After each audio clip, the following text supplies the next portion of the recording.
Well, YouTube.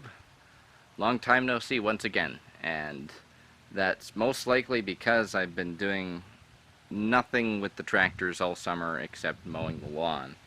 The lawn's been growing quite well. It's actually grown better this year than it has since we moved into the acreage, 2005. And so I've been having a lot of fun with that.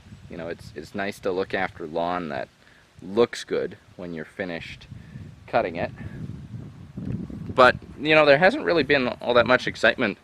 All the tractors are working. Haven't used the loader in a while, so there's no real excuse to even go and film that.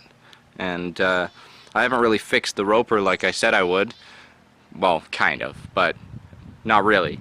So now something exciting has finally happened that I wanted to show that to all of you.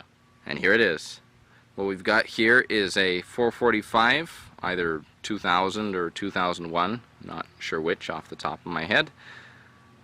So it came to me with the Femco cab, hard cab, and 54-inch mowing deck, and this beastly modified blade that was probably a pluckett at some point because of the holes drilled in the side, and a 4-way quick hitch for the blade. Oh, shouldn't forget the wheel weights either. But anyway, yeah, I went and picked this tractor up, and this is probably one of the most interesting tractors I've ever had. It's my first 445, so that's kind of exciting. You can see the zombie apocalypse grade outrigging all over the cab. That's because I bought this tractor off of a driving range, and this was what they used to push the ball collector around. The cab's in rough shape. This driver's side door is kind of bent. I think there's some other bends here, like in the windshield and everything, and all the glass has either been taken out or replaced with mesh screening. So I'll have to purchase some plexiglass and remove the screen somehow. I'm afraid that looks like PL400 or some equivalent industrial glue.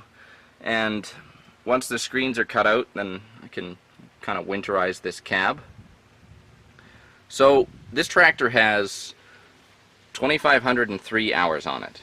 Wasn't running when I got it, and I checked the oil in the transmission. It's basically nil, and the radiator is screwed because it's all rusty inside and it doesn't even have a cap. So that's what I'm starting with.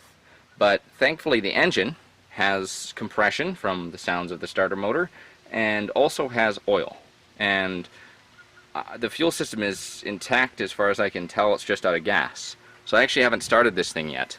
I'm going to try and make some progress on it today and hopefully get it all on film. So I think I'm going to start by removing the zombie apocalypse outrigging from the windshield, or maybe removing the windshield entirely. I have yet to decide that, just so I can get at the engine more readily. And after I've done that, I'll put some gas in it, fire it up for a short time. I think I'll need some fluid for the transaxle as well. And the objective of today is to see if this thing runs and drives. So I'll be back at you in a moment. Alright, so I made a lot of progress. I have removed 3/4 of the shielding. There was a lot of hardware. It was all kind of difficult. And I've had the chance to get real familiar with this cab and all the different ways in which it was compromised. I've devised a rudimentary system to hold the hood up. So anyway, this is where we're at. I've added gas to the tank, I have checked the engine oil, and I'm ready to try and see if this thing fires up.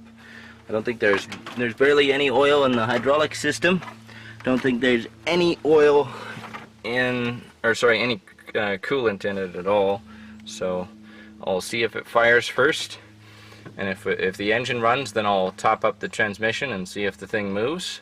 And if it moves, then I'll probably figure out what I'm going to do with it, whether I get a new radiator or whether I just part the tractor out as is. We shall see. Give me a moment here, I'll start it up. About mid-throttle, see what she does.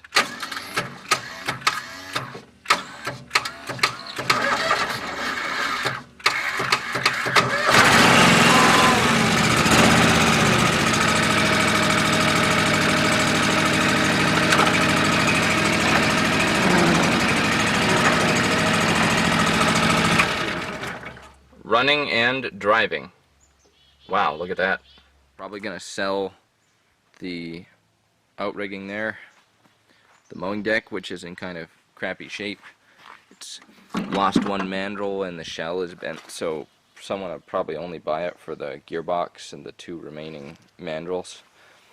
I'm gonna sell the blade and the quick hitch. Not sure how much a blade like this is worth. I know how much an unmodified one is worth, but we'll see what I can get for that come winter time. And I also want to keep the cab, no matter what. So at the end of the day, I guess what it comes down to is, what do I do with the actual tractor? I'm not really sure at this point. I'm going to think on it for a bit longer. And we've got about a month and a half before the snow starts flying. Anyway, thanks for watching. It's been a while, but upload videos as they come as I'm preparing for winter here. Lots of stuff to do. Have a good one for now.